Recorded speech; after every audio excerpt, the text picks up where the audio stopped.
papakita ko sa inyo ang mga component ng ating Lego Mindstorm Education Kit. Atin ngayon buksan ang ating box.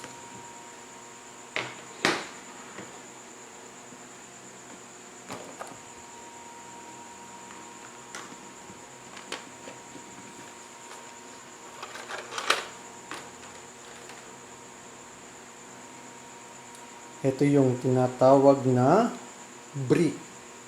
Yung brick, ito yung nagko-control sa ating robot. Ito ay powered by battery na nasa likod niya. Ito yun. Yan.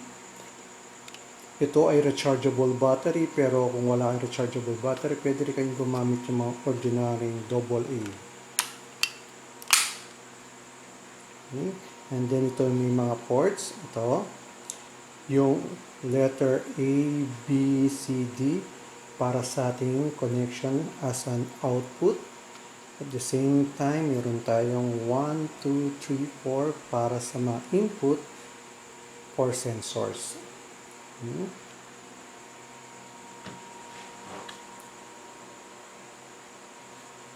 Meron naman tayo ngayong tinatawag na large motor. Yan. Itong mga ito, kino-convert ang electrical energy into mechanical energy. Dito sa gitna, kino-connect yung axle para mapahikot na yung gulong o yung ating mga tire. Okay. Ito, may port kung saan ito ay kino-connecta papunta sa ating EV3 brake. Yan. Usually, ang isang EV3 kit ay mayroong dalawang large motor. Okay, they are identical.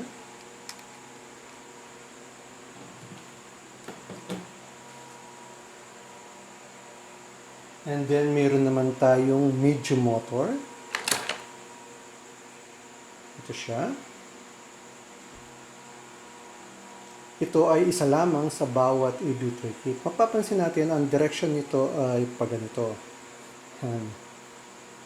Unlike this one, yung axle niya, pahikot niya siya rito.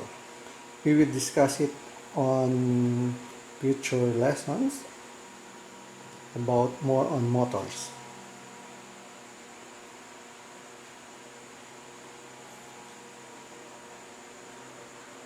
Next, we have the different sensors. First, we have the touch sensors. Ito yung ating touch sensors. Ito yung kapag nag-bump siya, mapupush yung ating button. On and off. Parang on and off switch lang siya.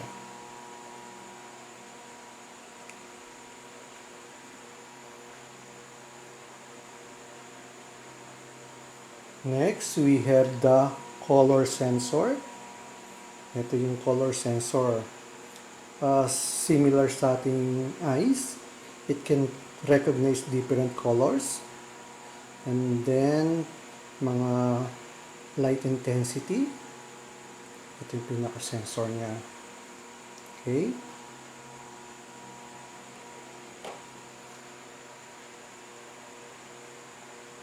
And then, mayroon tayong tinatawag na gyro sensor. A gyro sensor measures the robot rotational motion and changes in orientation. Ayan. Ito siya. Okay.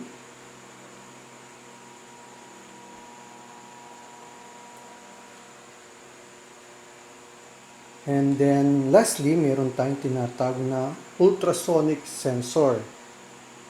Ginagamit siya to measure distance between the robot and another object. Ayan siya. Para siyang mata. Ang ginagamit niyang principle is Doppler effect. Yan. Magsesend siya ng signal kapag nag-bounce.